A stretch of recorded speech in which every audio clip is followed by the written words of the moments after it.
Hello world of YouTube and welcome to the listening log update for July of 2024. I've got 13 new records I'm going to be talking about that I spun over the last month in this video. I had a 14th one that I thought I had filmed a review for, but I didn't, so I'm just going to talk about it next month. Sorry, Tyler. I've got time cards listed in the description for each individual review if you'd like to jump around in the video. I've got a handful of requests that I've decided to talk about, along with some stuff that I got into through the end of last month and that dropped throughout July that I was excited for, that I had in my rotation. This summer's just been giving a lot of music that I've had a lot of interest in and I felt like diving into this month. But without further ado, let's go ahead and get started by talking about... turn letters to rhetoric, turning feathers to fetish, just dispersing treasure.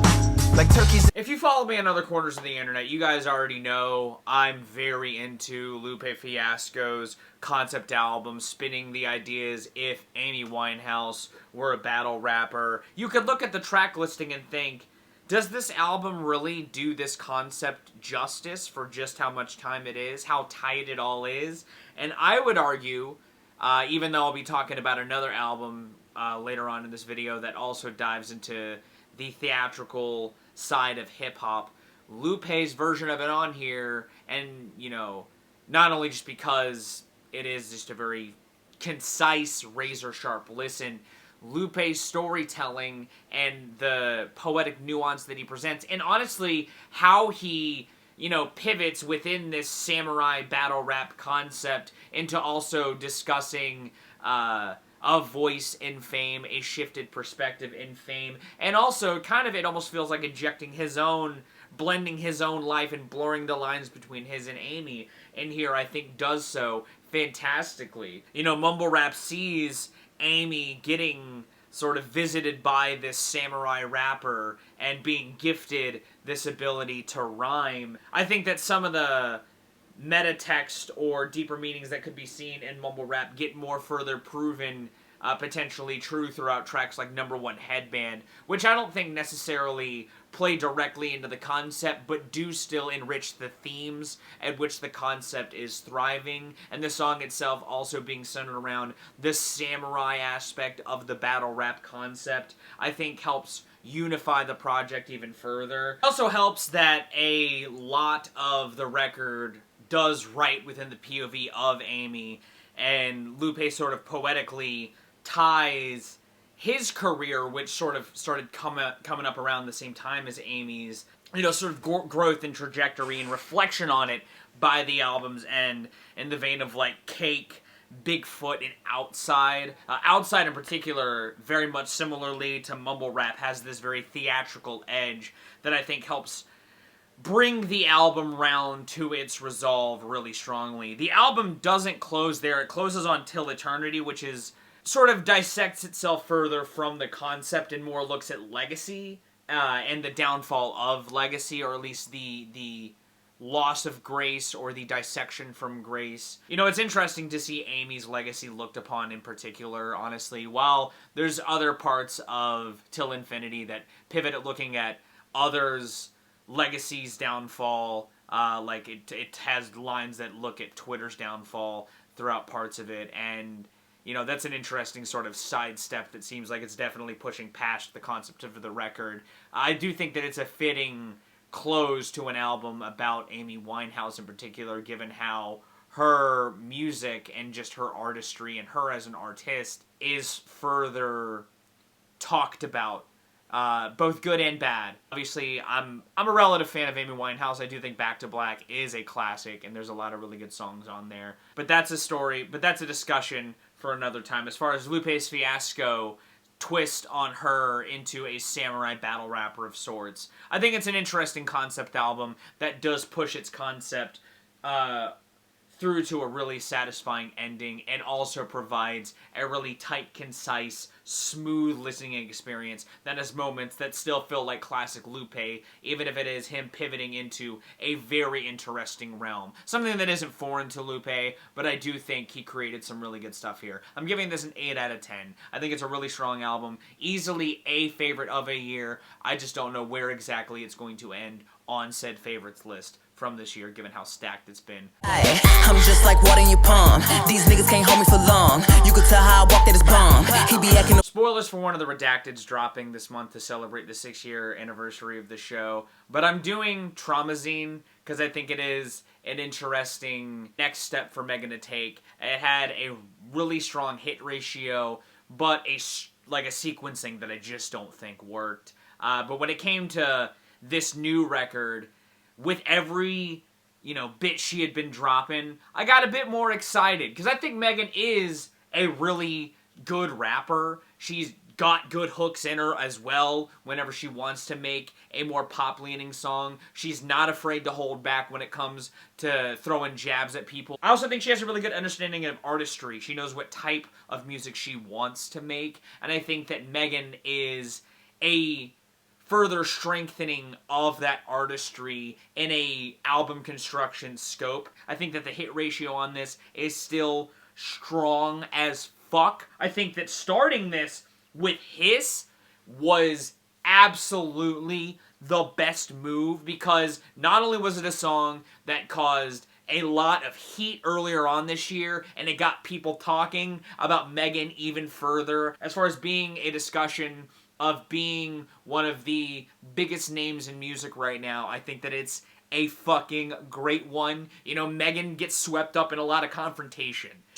I feel like is really kind of sick of it, but addressing it fucking well, in my opinion. I think that the further doubling down on that and the cattiest of pivots with Rattle after that is just chef's kiss. I love the beat on that song as well. The instrumental palette of this as a whole, I think, is just as strong as Traumazine as well. The back-to-back bangers on Where Them Girls At and Broke His Heart with just another really good Lil Juke and Tay Keith combo. It is some good heat. It is some heaty-ass shit.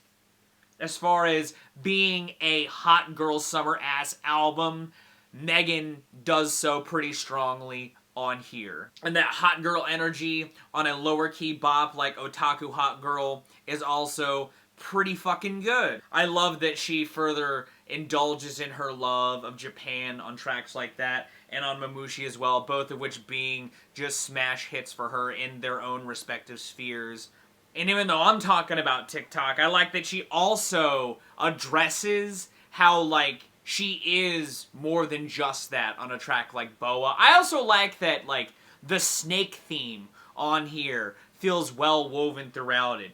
Starting with Hiss and Rattle, going through Boa, ending with Cobra. I also like that Cobra ends it on this just really dark, but just good pivot for Megan. I love the guitars in that track. I think that it's a cool sort of ominous closer to close this record out on. I don't know, it's an interesting closing piece, but I do think it closes the album really well. You can almost see it as the post-nut clarity after Moody Girl that I think is what makes it a much more real feeling closer. I also like that on the back half of this record, because the front half has a lot of the stuff that I've seen popping off online. I like that she more pivots into the doubling down on, I'm not just a TikTok artist, I am a rapper-ass rapper, with not only just some collaborations with icons in the form of UGK on Paper Together, and Crit on Miami Blue, which I was so happy to fucking see. You guys know I love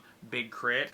How the collaborations, by and large, come together pretty strongly across the board. I think that Glorilla on Accent is great. I think that Megan and Glorilla work fucking well together. I think that they match each other's energy fantastically, and they do so on Accent. And even though Kyle Rich's contribution isn't my favorite on Both Ain't Shit, I think that, as far as, especially where it's at in the track listing, comes at a great point. It's a pretty solid track. I'm going to be giving this a 7 out of 10, because while I do think that it is a much more concise feeling project, even if it does have its own deviations, even if it doesn't necessarily have some of the big pop names that some may want to see Megan continue to collaborate with. I think that this feels like a more comfortable release for her, and I think that as far as like still being a pop smash record on top of that, this is a solid improvement in my opinion on her last 2 attempts at a project like this. Put it the code from the game GB, it's Sega games on the dang CD, and I don't even... You know, as somebody who also makes some like offbeat, very niche in some of its reference play rhymes, I hope to find a creative circle like what is seen on the debut of Video Dave Still Rift and Open Mike Eagles sort of trio project, Previous Industries on this debut, service merchandise. I think that as far as showcasing each artist's individualities and how well they can harmonize together over a really solid batch of instrumentals that equally have their own observances of like fame and their own POV with it in some instances, I think this is a pretty strong showcasing of that and a good proof of concept of these guys and their chemistry together. It's got a good introductory track with Showbiz as far as like giving each rapper the chance to introduce their styles and their own brand of reference play and word and rhyme spinning. As far as their own brand of reference play and rhyme spinning. And I like how the record does continue to have tracks like that opener, but in a more dense conceptual fashion, like on Pliers or on Roebuck or on Dominic's, which has a fantastic outro feature from Quell Chris, who I also think adds to the collaborative pot so well. A lot of the collaborations on here, by and large, I think add to the atmosphere that this project has going on. I enjoy that there are also parts in this project where they have these almost sort of rap relays where they're just passing the mic around in a circle, just doing these really good 4 to 8 bar stanzas of just really cool rhyme spinning, like on Braids or on the very off-kilter White Hen. This project, by and large, is akin to other projects like the Heems Lafandar project I love from earlier this year, as far as like being a creative circle that has these interesting concepts they want to introduce into the ether. I like that there's theming around this like viewpoint of the past. The instrumental edge of this has this sort of like nostalgic edge with the like warbling of some of the samples, or just the lo-fi edge that coats the production atmosphere of this as a whole. It's got this hazy touch that I enjoy by and large, and I think helps enhance the sort of mystifying rhyming that goes on between these three on here. And when it comes to, like, the vibes being just choice, Babbage's is absolutely that. You know, one group that parts of this sort of remind me of, especially when it comes to tracks like Babbage's, and how, you know, even Still Rift kind of hops into the same, you know, lean-back groove across the track listing. It's very much giving the Far Side, but in a very good way. It's not exactly like some of the deviations those guys were doing, but as far as, like, having this camaraderie sort of, like, shared energy across a project, it very much shares that. I don't know, this is a very good album in my opinion, and I think that it's one of those you can throw on in a session and just have a good time with.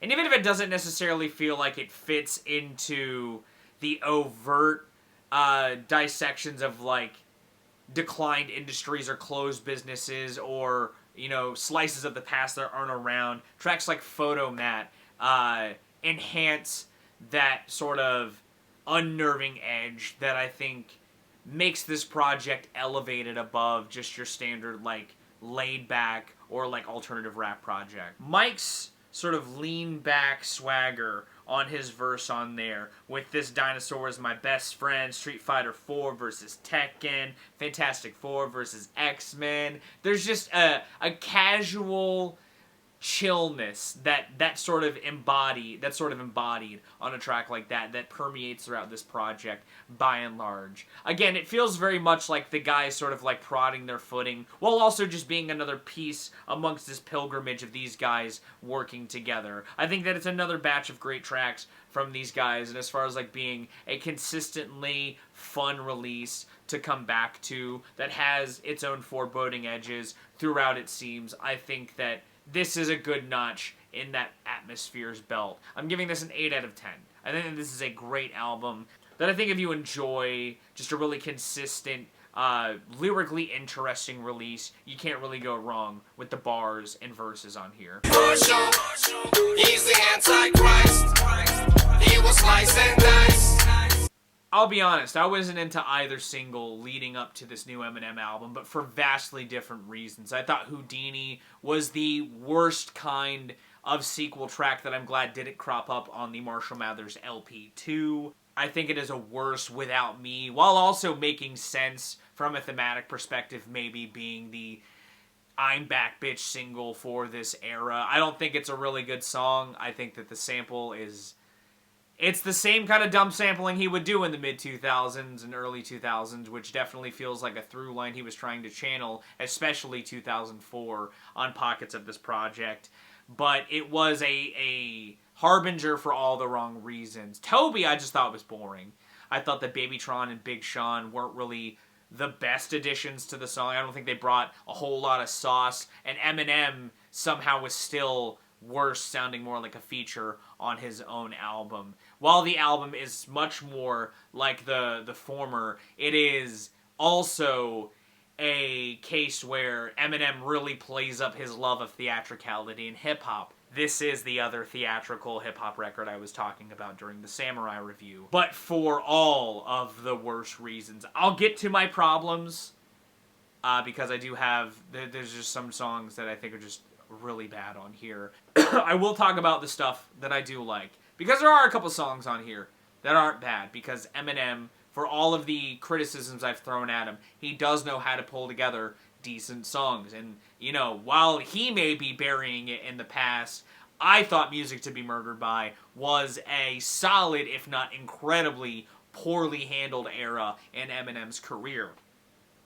I think that this, while from a sequencing perspective, has a very A to B track listing. It's just got a lot that I don't like. But again, positives. Renaissance, decent starter. I think that tracks throughout the early stretch like It, and even parts of songs that I don't like Trouble and Habits, see him tapping into his persona. And I'm guessing, well, I guess it was confirmed not too long ago that it was through AI, he really sounded like his old self. And I think that is like, it's a point when it comes to like AI and music that it's kind of a moot point. I think Eminem using himself to sound like his old self is fine. It's a weird creative decision, but I think if he's going to make an album where Slim Shady comes from the past and tries to cancel Eminem by writing some of the just dumbest, cringiest, again, 2004 Slim Shady bars, which is admittedly like the worst era of Eminem. I think even passionate Eminem fans would admit that like that era, it's looked upon because of nostalgia. There are a couple of tracks that I think he taps into his old self in a way that more lyrically and rhyme construction wise and thematic wise, without necessarily going heavy on the dumb references, and for this record at least, like really heavy Caitlyn Jenner jabs, creates this consistent piece of the through line that is this record, a la like Evil, and like how Antichrist sounds like an Eminem Show song in its hook and its sort of like melody play, and Bizarre feature, which in 2024 is just a gem amongst gems. It's not a good verse. But as far as like Eminem checking the doing nostalgia well checklist, Antichrist is a song that is not my favorite, but does so in a way that threw me through a loop I wasn't expecting, given, you know, Eminem's track record and focus has been all over the map. It hasn't been this to focus on this in a minute. Fuel and Road Rage after that, though, are two songs that I actually genuinely like from this record. Fuel in general is a banger. You know, even though JID isn't an underground guy by any stretch of the imagination, at least in my opinion, is doing songs for soundtracks and, you know, has done tracks with pop stars. Fuel is still a fucking great song, and his feature is just fan-fucking-tastic. I think that he comes in with some heat. And I think that as far as, like, him wanting to go toe-to-toe with a rapper that he very much respects and considers a GOAT, I think he met the assignment there. I think that his verse is heat. I think that Road Rage is also just a really lower key, but still fiery, or at least banger-centric track that I think has a really strong hook from Sly Piper. And I think my last real big positive I'd give this, you know, even if it does have some of the lows as far as like how what the Slim Shady character has going on.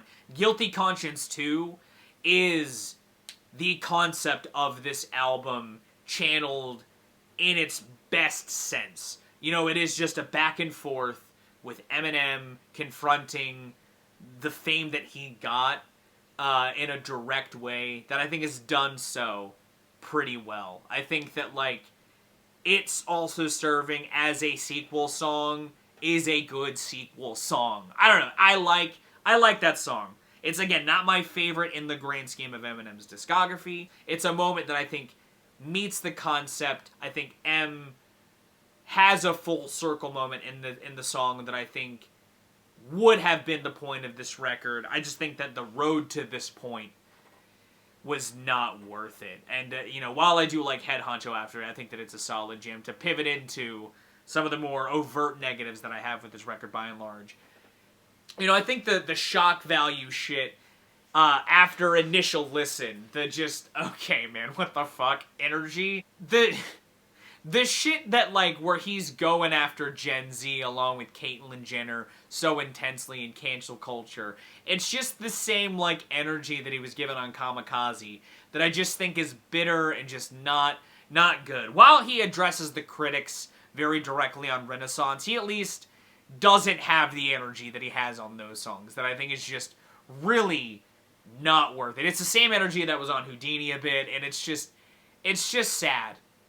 Honestly, in my opinion. I think that Brand New Dance should have stayed in 2004. He talks about it being a song from then and bringing it out now just to be another jab, a kick at the rest in peace dead, you know, horse of attacking Christopher Reeves is just it's a weird bit that Eminem and everyone's got him. Everyone's got a bit they'll die on the hill of, and that sure is a bit.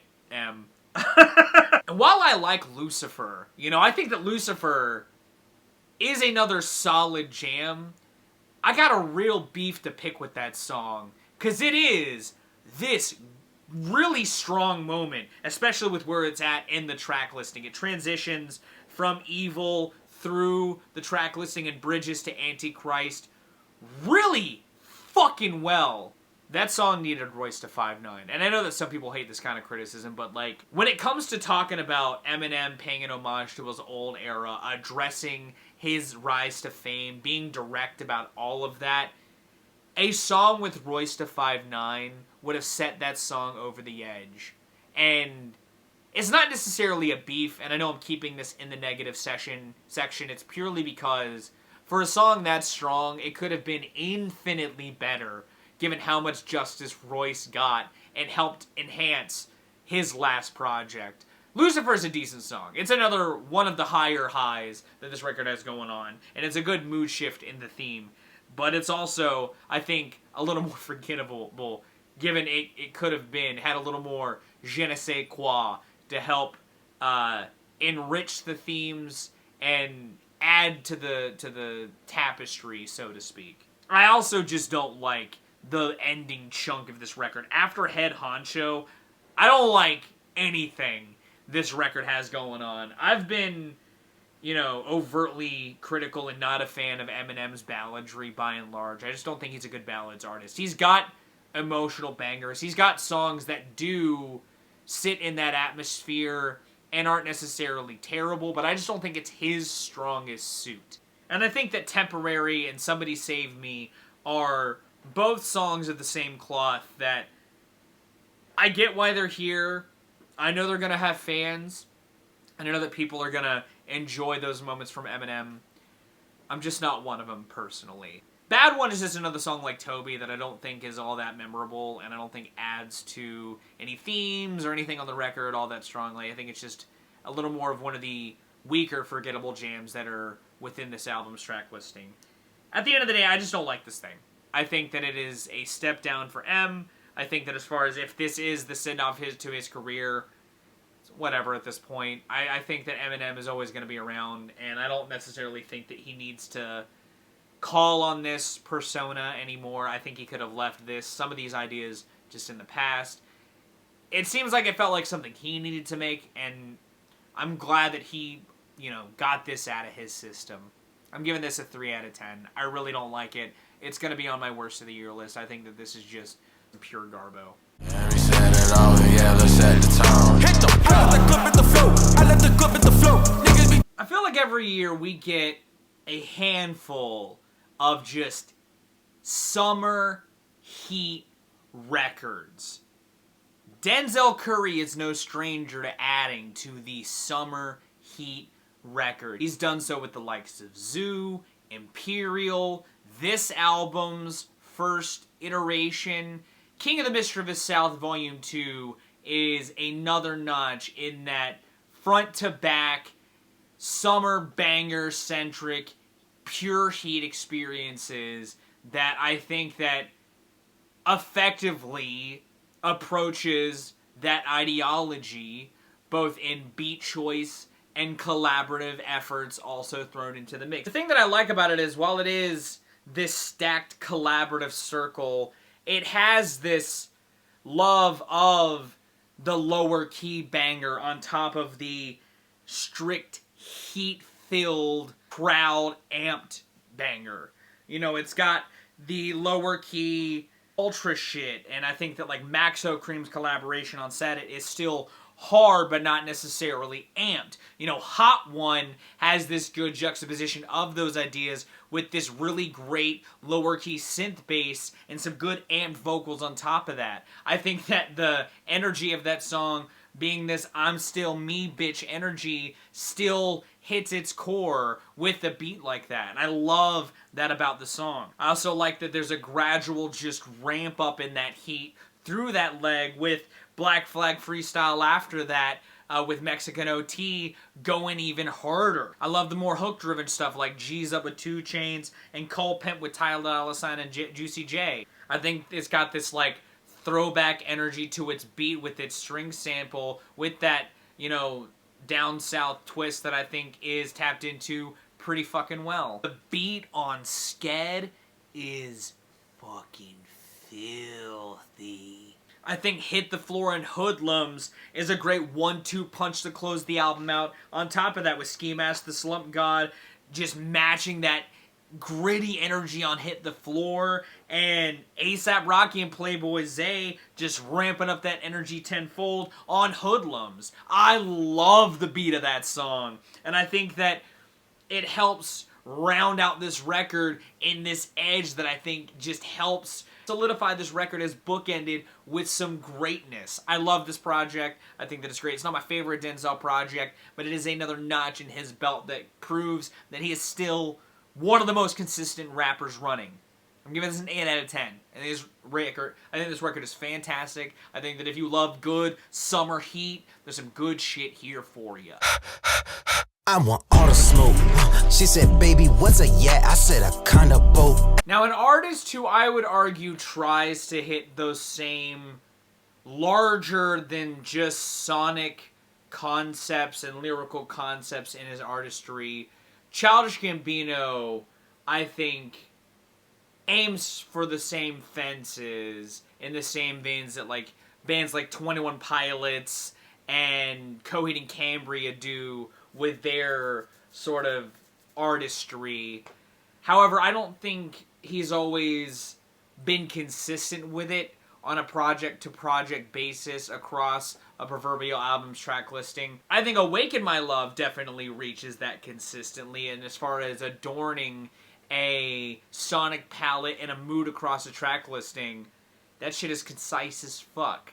With the release of his newest album, Bando Stone and the New World, it sees him trying to tap into a similar inspiration that it seemed like he had with a record like Because the Internet, but decides to pivot that more into the doubling down on not just creating an album, but creating an album that doubles as a soundtrack to this movie surrounding this character that is essentially an artist of his style in a post-apocalypse. There's this foreboding touch to some of the catharsis within this record that adds to the finality of this being the last Childish Gambino record, and that's sort of creating this narrative to an album that acts as a parallel to one's own career, I think is poetic as fuck. And I think that using that concept to make the budget of this record, or the sound of this record, sound bigger and bolder than his last handful of releases, I think further adds to that artistry. Now, I know there's a whole lot of talk, but not a whole lot of talk about the music itself.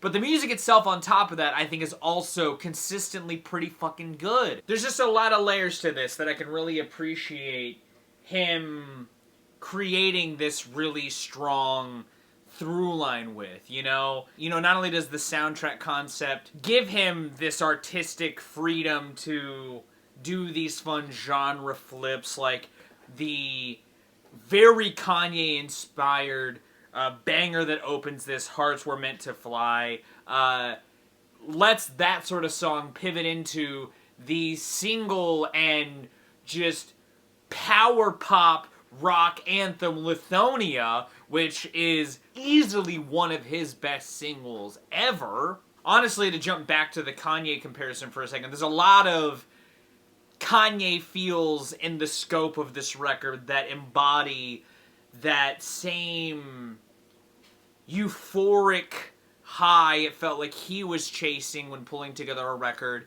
like Dark Twisted Fantasy. However, and this may sound a little controversial to say, I think that, like, he elevated that, creative foundation to a new level here.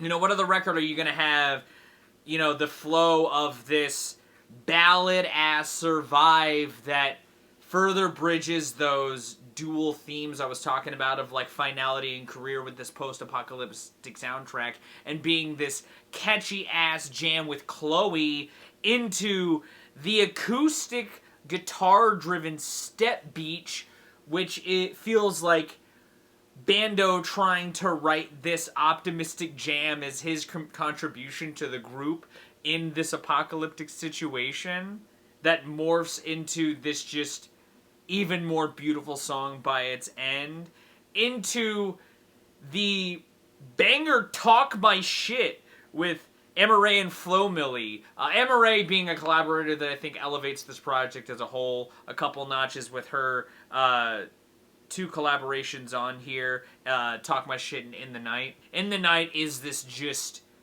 hypnotic rhythmic jam that I think helps evoke that nighttime imagery just magnificently. I also think it transitions into Yoshinoya sublimely. Yoshinoya being this gritty ass jam where Gambino himself says that he is doing this as ones for the old heads that want to see him rap like he used to. There's a lot of highs that this record has throughout its track listing, and I love the pivots of energy that lie within this, and I think that creatively speaking, especially comparatively to the rework of his last album earlier this year, I think is a much stronger release on the other side. And I mean, it just doesn't let up on its idea basket. It's an hour in length, and it's wealthy with ideas, like the almost 8-minute No Excuses, where him and Ludwig Göransson create this, like, song to dance the night away to. It's a really fun jam that, like, I think doesn't overstay its runtime. There are sometimes records that have this, like, one song that just really sits in length that could feel a bit weighty, especially given this project does have its moments where it feels like it gets a little, like, self-indulgent in a way where it doesn't necessarily do much with its ideas. I don't think No Excuses is one of them. I also don't think that, like, the other pivots that happen throughout the end, like the lower key banger after No Excuses, Cruising with Yeet, or the almost pop punk edge running around with Fushi, also don't flop upon entry, and I also think help spice up the back end with some choice jams. There are a handful of instances on here that I think set this album back from, like, pure top-tier excellence. I still think this is still a strong, consistent batch of songs that have, again, a good blending of themes, a good use of concept, and just a production on top of that that helps sell those ideas a lot, that I think make this album still a choice spin. I'm giving this an 8 out of 10. I think that it is a strong, fitting close to Childish Gambino's career, and I'm happy to see it for a guy who really likes Donald Glover's artistry. I'm glad that he's sending this aspect of his career into the horizons really strongly.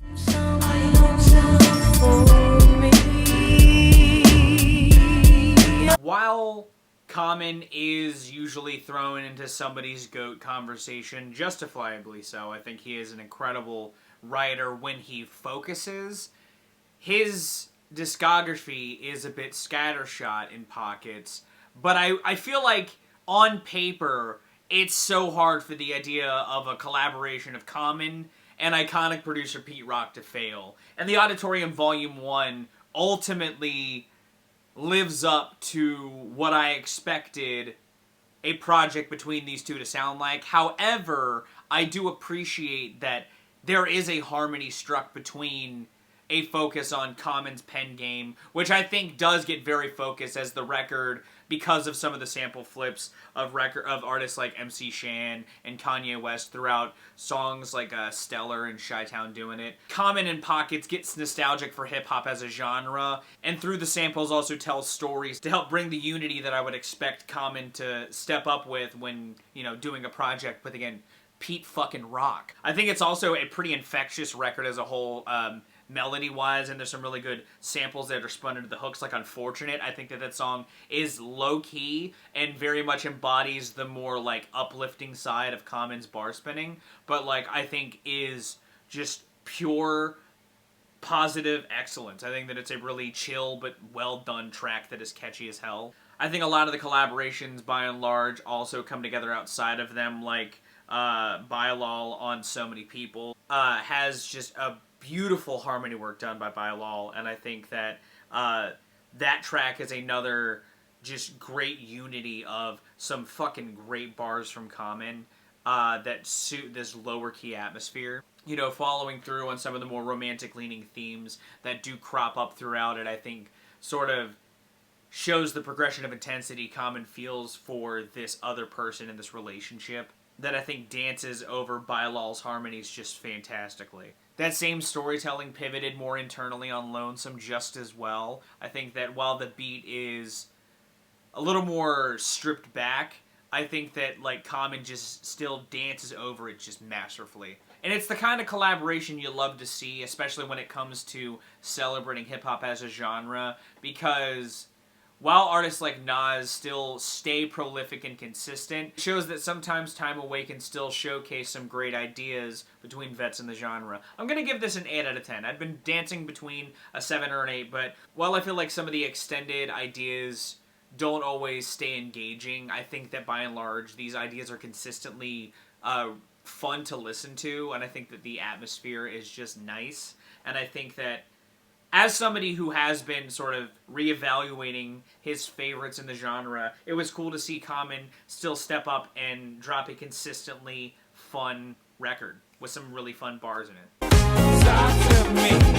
Your body is giving that God. My name is Blue Sky through another request my way, Slayer's Ball by Kossiko, the latest in his synth funk excursions, and I never really spun Kossiko stuff, so I was really excited to see what some good funky jams I had in store for me. And I gotta say, walking away from this record, there are some choice ideas from a production standpoint, and overall just like a sound approach that I just really appreciate on this. The bass production as a whole, I think, is quality as hell.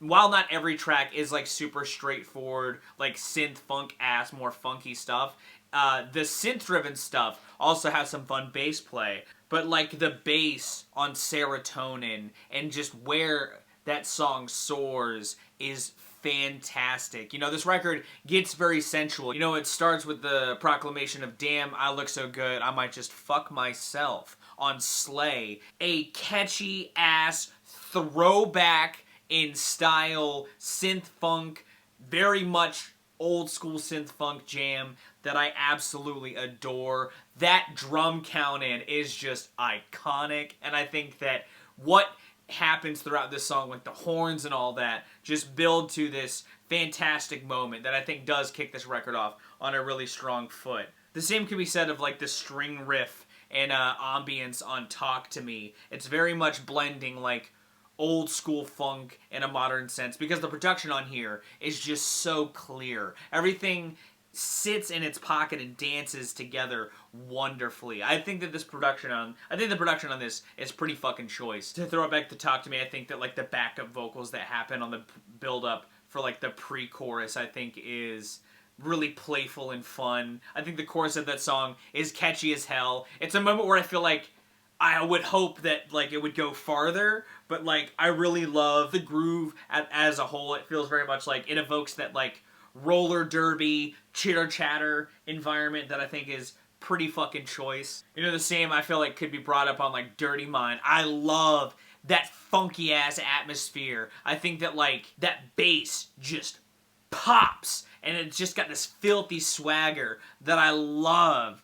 But I also just like, I love that guitar, but I want to hear so much more of it. I love a lot of the lyrics. You know, it has this sort of revolving passion that happens in the lyrics that I think helps keep it funky and rich and engaging with the listener that I enjoy. I think this is just a really solid, well put together batch of jams. While there's a lot of clean production and there's a good use of sound, I'd also love to see it like gone further. I think that there's some like further avenues that like with where this production sits and how full it gets at times, it does leave me wanting more sometimes. And that's not to say that it's an inherently bad thing, but it's very much like I see a lot of really good ideas here, and I'd love to see a more nurtured approach to this. It's a great project at the end of the day. I think this is a very solid release, and I'm giving it a 7 out of 10. I think there's a lot of really good songs here. There's some that I'm going to be keeping in my funky rotation, and I think that there's a lot of cool ideas in the pot, and I'd love to see a lot more from this guy.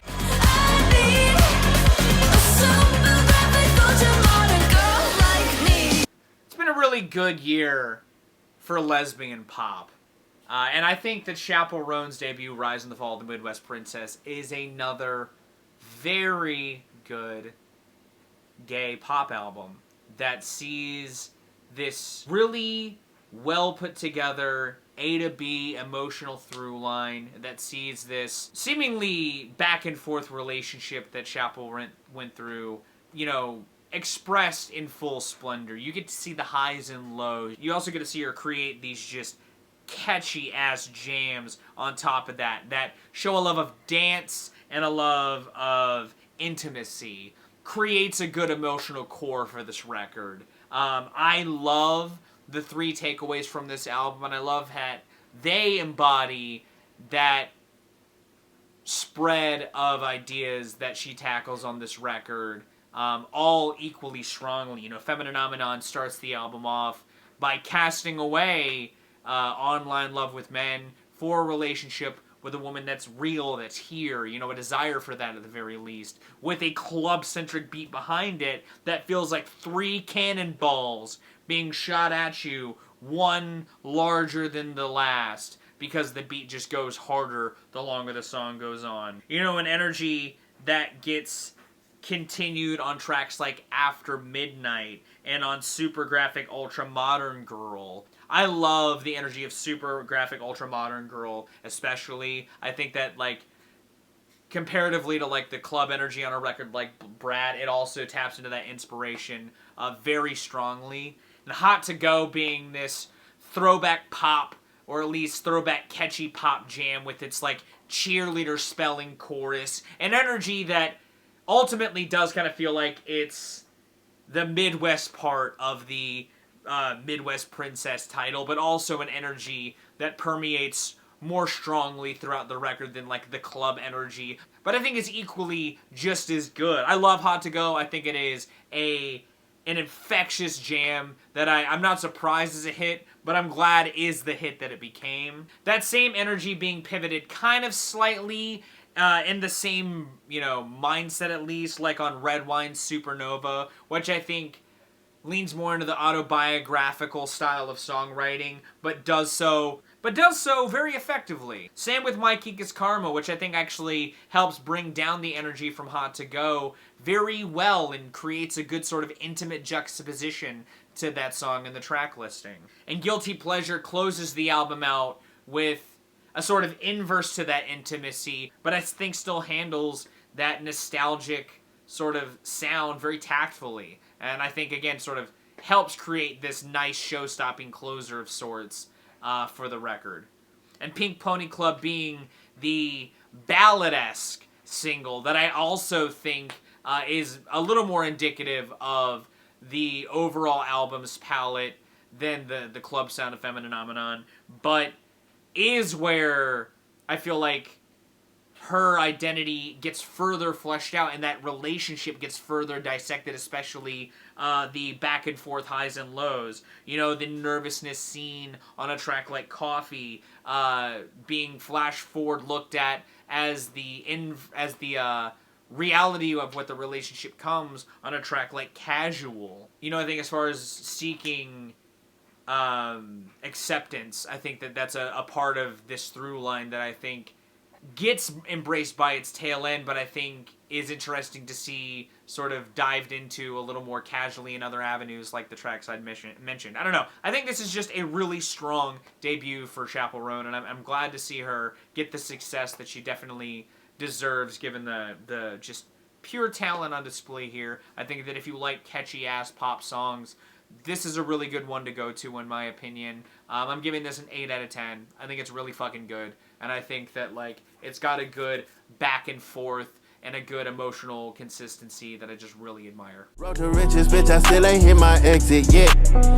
Why she keep on texting me, said put the time in. Blxst sophomore outing, I'll Always Come Find You, is an interesting practice in 4-part sequencing across a record that shows the sort of grind set gone wrong and an interesting sort of gamble at the cost of love. I think creatively takes some interesting ideas while finding moments to pay loads of tributes to the West in ways that I appreciate. The Earl Stevens radio bit I really enjoyed. Some of the collaborations with West Coast icons I think are also great, like the Anderson .Paak collaboration on Dance with the Devil, along with the cosmic closer 10 Summers or Better, which tries to sort of funnel the album out through the spacey conclusion, and I think comes together pretty well. I honestly didn't know what necessarily to expect from his music, because I'd only ever heard Blxst collaborations with artists, and I think he's a good collaborative artist,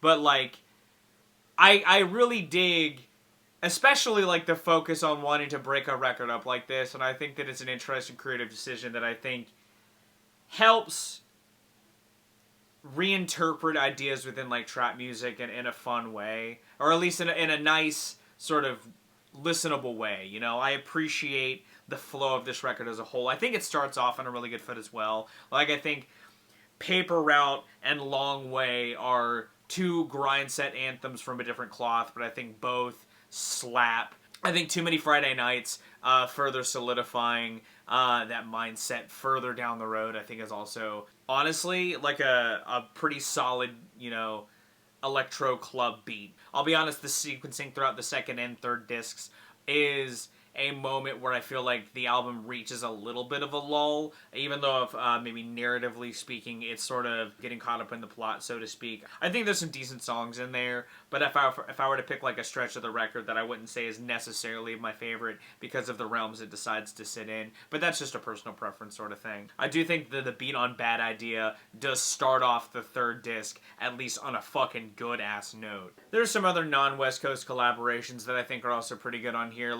I like the opener Paper Route as a whole, but I think that like 2 Chainz helps elevate that track, in my opinion. I also think that Junie on 1,000 Hours does a pretty good hook as well. You know, and honestly, as a whole, for a record that's only 56 minutes in length, it is a record that I would honestly say I do feel its length more than others I've spun. It's still a solid-ass record, and I feel like if you enjoy trap music, there's a decent amount of stuff on here that I think is solid, and I think, you know, some may even gravitate toward more than myself. I'm going to be giving this a 6 out of 10. I think that it is a solid record that has some decent hooks when it does focus on hooks. It does know its atmosphere, at least, and stays consistent with it. And again, I really appreciate the sequence.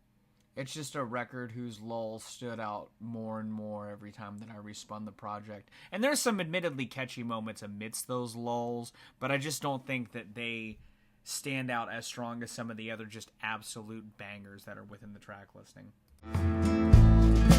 Where the smugglers do business. My buddy Mark from Fully Involved also threw a recommendation my way, which he does from time to time, and he wanted me to check out, or at least he strongly recommended I check out, the new Willie Nelson album, his 75th record, The Border, which, admittedly, as I've talked about on the channel in the past, I'm not the biggest fan of country. I don't talk about country music all that much on this channel. One could say I'm a relatively harsh critic against this genre. However, I do give the genre its due props when I hear records within it that I think are good. And I think that even some modern country is good. I just think by and large it's a genre that does not appeal to me. I know I say that every time I do a country review, but I feel like I have to kind of preface that because it's records like The Border that stand as, you know, outliers to me, as like records that, especially from older artists, that continue to showcase their talents, even, you know, this far down their career path. There's just an approach to this that has that seasoned veteran touch that I could equate to, like, being treated to a meal from an old school chef. You know, the old Western feel that acts as the sonic foundation of this record with the opener, the title track, I think sets the stage for this album beautifully. There's this allegory of borderless living within borders that I think is so simplistically, poetically translated there too, that acts as the blood from which Willie puts upon the page across the track listing here. You know, he uses arrangement to help cement the listener in the mood. You know, it's got that Western feel on the intro. It gets pivoted into a slow bluesy ballad with just the simple use of harmonica on Once Upon a Yesterday following that, which feels like the doubling down on nostalgia that gets sort of brought to light in the opener, but is a consistency that is further nurtured on there, and on Many a Long and Lonesome Highway, an acoustic sort of marching jam to sort of act like you're walking along the sunny desert borders. You know, Hank's guitar adds to that wistful travel by having the song that's sort of written as a different type of legacy piece, you know, writing this odd illusion of memories through the POV of Hank Williams Jr.'s guitar, which I also really appreciate that at his age, Willie's still just cutting it up with a guitar. I think that he does some really strong playing on here. The solo work is fun. It's not flashy, but it's very classic in a way that I love to see him, you know, still pull off. You know, other vintage country staples still showing they have some legs in 2024, like the classic, you know, slow love song, like on I Wrote This Song For You, or on the penultimate Nobody Knows Me Like You, pushes that light airiness further into the stratosphere, where Willie sounds like he is singing as the air itself, down to the person that he is writing this for. You know, the old school, tough in Texas, rough and tumble, country song also gets its day on here with Made in Texas, a song that is simple but effective. That's another good sort of parallel I can draw to this. It's nothing that I think is super high concept, but for what's here and what he's trying to do on here, it's effective enough at delivering a very enjoyable experience. You know, the production isn't too flashy, but it's very rootsy. You know, the production is very rootsy. It leans into the fact that this is this man's 75th studio album. It feels like a well-oiled machine still chugging along all these years later. I'm giving this an 8. I think that as far as having its nuance and poeticism that's here, it is very strongly utilized, but I think that as far as cut and dry, you know, straight-laced country music goes, you can't really go wrong with what's on here. It's an old-fashioned staple, and it's a reminder that sometimes stuff like that can still have some weight in the current year.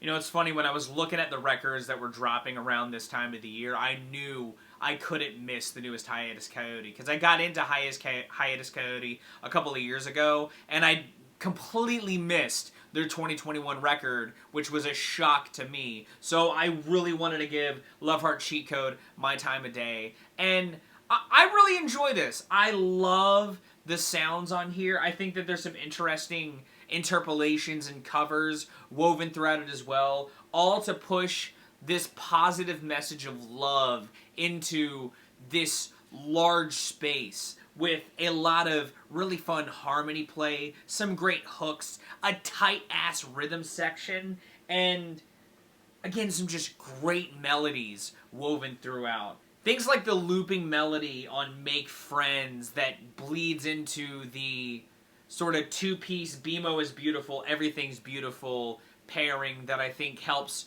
send this part of the record through this large crescendo. Even moments like the almost interlude-esque Long Cat, which feels like just a loving serenade to one's own pet, I think is a really sweet moment. There's a lot of sweet ideas in the pod on here that ultimately make for this very love-fueled experience that I very much enjoy. It's a record with fun twists and turns as well. The way that it sort of builds to its end is this bizarre, flashy finish with the, like, fuzzy-filled cinnamon temple that I think feels like this ultimate climax of just psychedelic washes that gives way to this very strange but, like, interesting cover of White Rabbit, the Jefferson Airplane song. It is a strange way to close this project out, but I think, like, creates this really dissonant coda, almost like Chibo Mano sounding inspired cover of White Rabbit. I love what they do with this. I love the, like, organ, you know, that comes in. I love the juxtaposition of, like, the aggressive portions with, like, the distorted voice. It's just, like, it's a wild approach that I really appreciate. I think this record slaps. I think that if you like wonky ideas pivoted through this overall funnel of, again, positivity, you can't go wrong with Love Heart Cheat Code. I'm giving this an 8 out of 10. I think this is a choice fucking record. I think if you haven't gotten into Hiatus Kaiyote, they've got some interesting stuff in their discography. Eat this ass then fast a month. Nigga so full, come flash and run. Right down my throat, then I gag it up. Got a little bitty twice, so I made my redacted in December on Cupcakke for H2Ho because I've been clamoring for a new Cupcakke record. I've loved her singles she's dropped between her last albums and now.